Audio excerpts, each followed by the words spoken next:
John Mearsheimer is a big deal. He's not a celebrity, but he's a giant in international relations. He's a professor at the University of Chicago.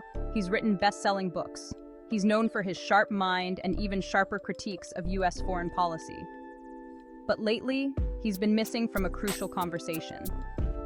Mearsheimer is a leading voice in realism. It's a school of thought that sees the world as it is, not as we wish it to be.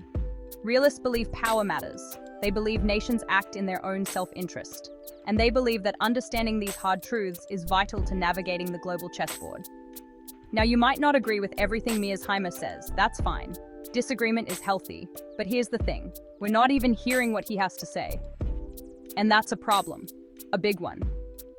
Because when we silence dissenting voices, especially the ones who have worked hardest to build understanding, we don't just shut down debate. We shut down our ability to think critically, to challenge assumptions, and to find the best path forward. We trap ourselves in an echo chamber of our own making. You might be thinking, okay, so he's not on cable news every night. There are already too many media pundits. But this isn't just about one guy. It's about a pattern, a disturbing one. Mearsheimer has been practically blacklisted by major media outlets. Think about it.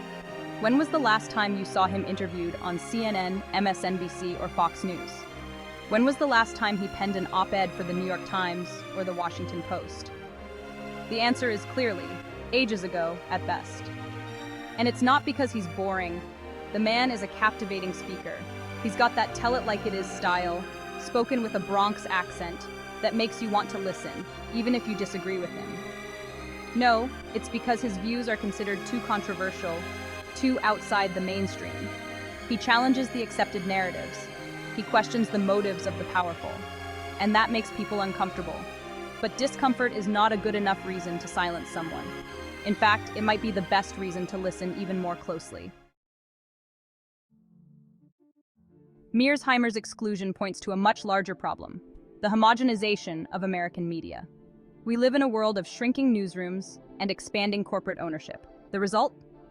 Fewer voices, fewer perspectives, and a whole lot of echoing. Think about it. How many times have you flipped through the channels, only to find the same headlines, the same talking points, the same prepackaged narratives, regardless of which network you're watching? It's like being trapped in a hall of mirrors. Everywhere you look, you see the same reflections staring back at you. And that reflection is usually curated, sanitized, and carefully controlled by a handful of powerful gatekeepers. This lack of diversity is dangerous. It creates a false sense of consensus, where dissenting views are marginalized or ignored.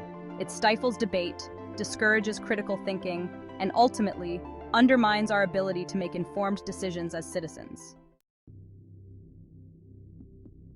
This media homogenization is a symptom of a deeper problem: the anti-intellectualism that has infected American political culture. We live in a world of sound bites, hot takes, and viral outrage. Nuance is dead. Complexity is a liability. And anyone who dares to challenge the prevailing orthodoxy is branded a heretic. This isn't just about politics. It's about everything. From climate change to healthcare to foreign policy, complex issues are reduced to simplistic slogans. We're encouraged to pick a side, wave a flag, and demonize anyone who disagrees with us. This anti-intellectualism is dangerous because it prevents us from having meaningful conversations about the challenges we face. It rewards emotional reasoning over evidence-based arguments, and it creates a climate where ignorance is celebrated and expertise is devalued. This matters. It matters a lot, because a healthy democracy depends on an informed citizenry. And an informed citizenry depends on access to a diversity of viewpoints, even those that make us uncomfortable. We need to break free from the echo chamber. We need to demand more from our media. We need to be willing to listen to those who challenge our assumptions. So, the next time you're scrolling through the news or flipping through the channels, look for the voices that are missing.